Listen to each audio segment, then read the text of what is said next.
আপনি যদি এই সমস্ত পার্টগুলো না দেখে থাকেন তাহলে দেখে নেবেন, আমি ভিডিও শেষে লিংক দিয়ে দেবো, তাহলে বুঝতে আরও সুবিধা হবে। আমাদের সেই ইঞ্জিন অলরেডি আমরা চ্যাসিসের সঙ্গে ফিটিং করে নিয়েছি। তো নজেলে তেল ফেল তোলা হয়ে গেছে, অ্যাডজাস্টিং করিনি, দেখি কি অবস্থা, নজেলটা কেমন ডাকে। না ঘোরাও ভাই আগে, দেখি নজেলটা কেমন ডাকছে।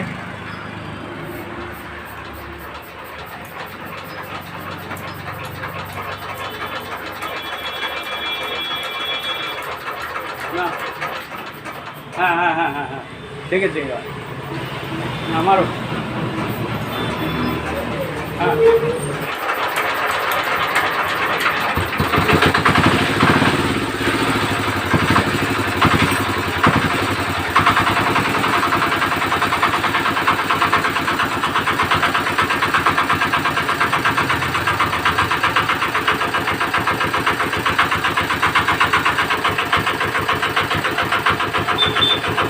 হ্যাঁ মোটামুটি এমনি স্ট্রোকটা একটু বেশি আছে। তো যাই হোক, নেক্সট এর পরে কোনো দিন খুললে পারে ওটার এলিমেন্টের তলায় একটা ওয়াশার দিয়ে দিলে পারে এই স্ট্রোকটা কমে যাবে, আর তেলের সাউন্ডটাও ক্লিয়ার হয়ে যাবে। তো খুব সুন্দরভাবেই স্টার্ট হলো। তো যে সমস্ত ইঞ্জিনে এই রকম স্টার্টিং প্রবলেম বা লোড নেয় না, কালো ধোঁয়া মারে, তাদের কিন্তু ওই এলিমেন্টের র্যাকটা যদি সমান না থাকে তাহলে অবশ্যই ওটা সমান করে দেবেন। যদি বেঁকা থাকে তাহলে ওটা অবশ্যই সোজা করে দিতে হবে, তাহলে কিন্তু এই লোডের ব্যাপারটা এটা 100% সঠিক হয়ে যাবে। তো এদিকের কাজ কমপ্লিট হয়ে গেল। তো এবার আমরা এবার রকারটাকে সেটিং করব।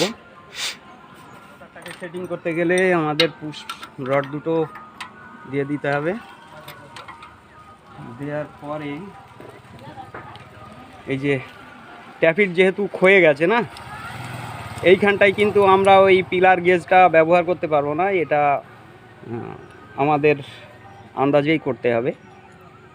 তো যাদের এই ট্যাপিডের মাথা ভালো থাকে, ভ্যালভের মাথা ভালো থাকে, তাদের ওই পিলার গেজ দিয়ে কিন্তু অ্যাডজাস্টিং করলে ভালো হয়। তো আমরা যেহেতু এইখানটায় দিতে পারছি না, তার কারণ এর মাথা নষ্ট হয়ে গেছে, যেহেতু পুরনো ইঞ্জিনের কাজ করছি আমরা। তো অনেকেই কমেন্ট করেন, দাদা আপনি পিলার গেজ ব্যবহার করেন না কেন?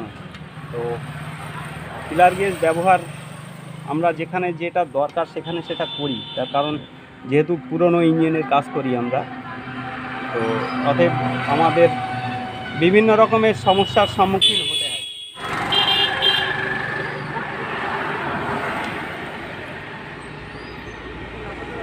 তো এখানে টাইট দিয়ে দিতে হবে, আমরা এখানে টাইট দেখে নিতে হবে।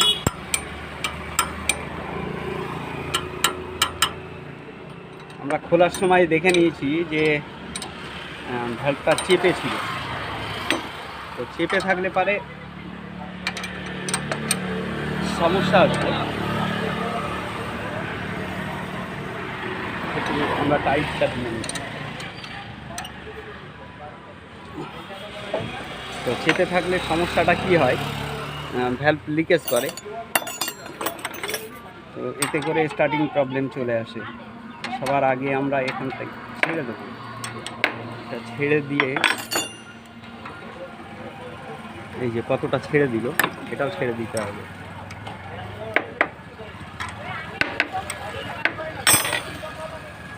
এটাও ছেড়ে দিতে হবে। এই যে ব্যাস লুজ হয়ে গেল।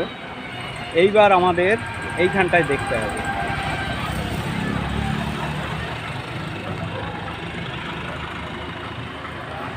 কোন জায়গাটায় আপ ডাউন করছে। এই জায়গাটায় আপ ডাউন করছে, আর ফ্লাইহুইলের উপরে ওই যে এয়ার কভারটা আছে, ওখানে একটা কাটা জায়গা আছে, ওইখানটায় দেখতে হবে যে ওর মার্কিংটা কী আছে। ওই মার্কিংটা দেখে আমাদের সেইভাবে অ্যাডজাস্ট করতে হবে এইখানটায়। এবার এইখানটায় আমরা অ্যাডজাস্ট করব, দেখব যে কি বলতে চাই।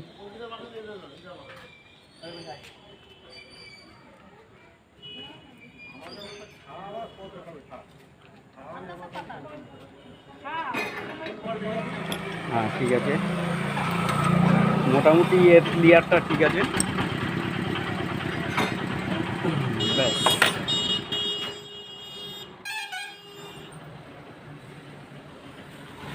এবার আমরা উল্টো দিকে নিয়ে নেব। এই যে উল্টো দিকে নিয়ে নিল, এইখানটায় আমরা দেখব যে কতটা ঠিক দেওয়া যায়।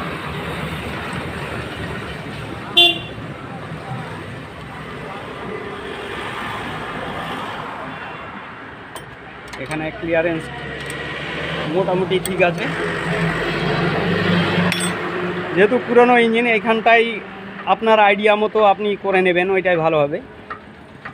তো আমার মতো আমি করে নিয়েছি, এটা একরকম ক্লিয়ারেন্স আছে আর এটাও একরকম আছে। তো এবার কম্প্রেসারটা দেখে নিতে হবে, যেহেতু নজেল আমরা লাগাইনি। হ্যাঁ, এই যে উল্টো ব্যাকে মারছে। ব্যাস, তো এদিকের কাজ আমরা কমপ্লিট করে ফেলেছি। এদিকের কাজ কমপ্লিট করেছি, এটা একটু টপ কভারটা আমরা ফিটিং করব, তার আগে আমরা নজেলটাকে ফিটিং করব। এইখানটায় আর একটা প্রবলেম আছে দাদা, দেখেন এর ভিতরটা দেখলে বুঝতে পারবেন।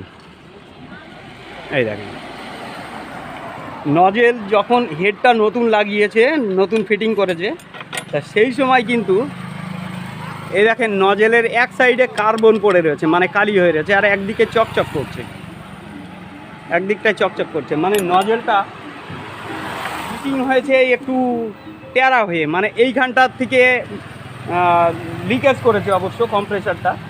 তাই স্টার্টিং প্রবলেম এইখানটায়ও কিন্তু একটা মারাত্মক জায়গা। তো যাদের নজেলের এখান থেকে যদি গ্যাস লিক করে, তো কি হয় আমি একটু বলি। নজেলের এখান থেকে যদি গ্যাস লিক করে, তাহলে স্টার্টিং প্রবলেম তো আসবেই এক নম্বর। এই রকম একটা ওয়াশার এইখানটায় দিয়ে দেবেন, যদি তামার ব্যঞ্জ ওয়াশার পান বা অ্যালুমিনিয়ামের ব্যঞ্জ ওয়াশার পান, তাহলে এইভাবে দিয়ে দেবেন। আর তাছাড়া এর মধ্যে এক্সট্রা ওয়াশার থাকে অবশ্য, সেটা দেয়া নেই। তো যাদের এই রকম স্টার্টিংয়ের সমস্যা, বা দেখা যাচ্ছে যে নজেল বারবার সিজ হয়ে যাওয়ার একটা ব্যাপার থাকে, এই জিনিসটা যদি আসে, তাহলে অবশ্যই এই জিনিসটা খেয়াল করবেন। কি খেয়াল করবেন? যে ভিতরে ওয়াশারটা ঠিক আছে নাকি, এক নম্বর। আর দুই নম্বর এই এলিমেন্ট থেকে তেল কত দিচ্ছে। যাদের বারবার নজেল সিজ হয়ে যায়, এই জিনিসটা কিন্তু খুব গুরুত্ব নিয়ে এটা দেখতে হবে। গুরুত্বটা কীরকম, এইখান থেকে যদি তেল বেশি দেয়, তাহলে নজেলে দেখা যাচ্ছে যে তেলটাও বেশি দেবে। তেলটা যখন বেশি দেবে, তখন ওই টাইমিংটা এইখানটায় রং করে। দেখা যাচ্ছে যে পিস্টন একদম মাথায় টপে চলে আসলো, টপে আসার সঙ্গে সঙ্গে বিশাল একটা প্রেশার আসে কিন্তু কম্প্রেসারের। তো যেহেতু তেল বেশি দিচ্ছে, তেলটা বেশি দেওয়ার সঙ্গে সঙ্গে পিনের মুখটাও অনেকটা টাইম আলগা হয়ে থাকে। তো ওই শর্ট টাইমের মধ্যে ওই কম্প্রেসারটা উল্টো ব্যাক করে নজেলের মধ্যে। তা নজেলের মধ্যে যখন ব্যাক করবে, তখন কার্বন ভিতরে গিয়ে আপনার নজেলটাকে সিজ করে দেবে। তো যাদের এই রকম সমস্যা, আপনারা কমেন্ট করেন যে বারবার নজেল সিজ হয়ে যায়, তো অবশ্যই এই জিনিসটা ফলো করবেন। আশা করি 100% কাজ হবে। তো যদি আপনার নজেল বারবার সিজ হয়, তাহলে প্রথমত আপনি এইখানটায় লিকেজ করছে নাকি নজেলের জায়গায়, সেটা দেখবেন। আর দ্বিতীয়ত এই জায়গাটা ফলো করতে হবে যে তেলটা অতিরিক্ত দিচ্ছে নাকি। মানে নজেল দেখবেন যে যদি তেল বেশি দেয়, তাহলে আপনি পরিষ্কার ইঞ্জিন চালালেই বুঝতে পারবেন যে কীরকম, বুঝতে পারবেন ইঞ্জিন স্ট্রোকের শব্দটা বেশি আসবে, টক টক টক টক করে সাউন্ডটা বেশি আসবে। তা যে সমস্ত ইঞ্জিনে স্ট্রোকের সাউন্ড বেশি আসে, তা তাদের এই সমস্ত প্রবলেম একদম মাস্ট, একদম আসবেই 100%।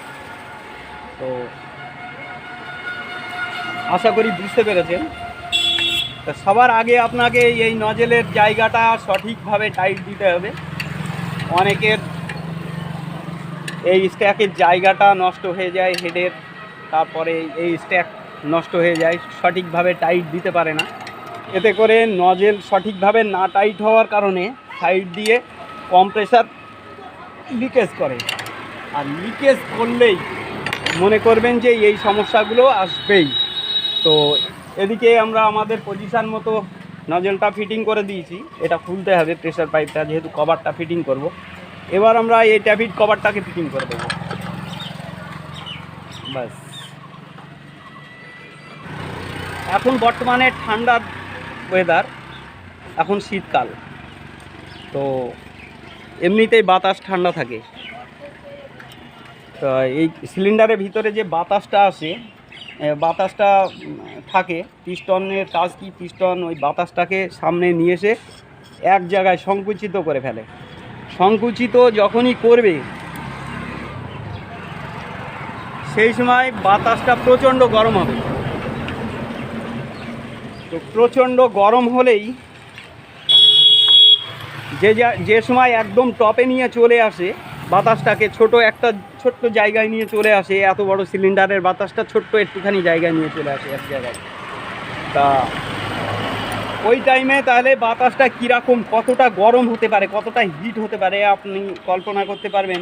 যদি সাইকেলে পাম্পারে যদি কোনোদিনও হাওয়া দিয়ে থাকেন তাহলে অবশ্যই বুঝতে পারবেন যে দীর্ঘক্ষণ আপনি হাওয়া দেওয়ার পরে সিলিন্ডারে যখনই হাত দেন এইভাবে, তখন দেখেন যে কীরকম গরম হয় ওই সিলিন্ডারটা। তো সেম ওই রকম।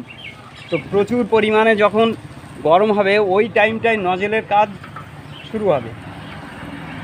তা নজেলের কাজটা কি, ওই ঠিক ওই টাইমটাই ওই ছোট্ট জায়গায় যখন বাতাসটা চলে আসবে ওই জায়গায় আপনার তেলটাকে স্প্রে করতে হবে সঠিক গ্যাস করে।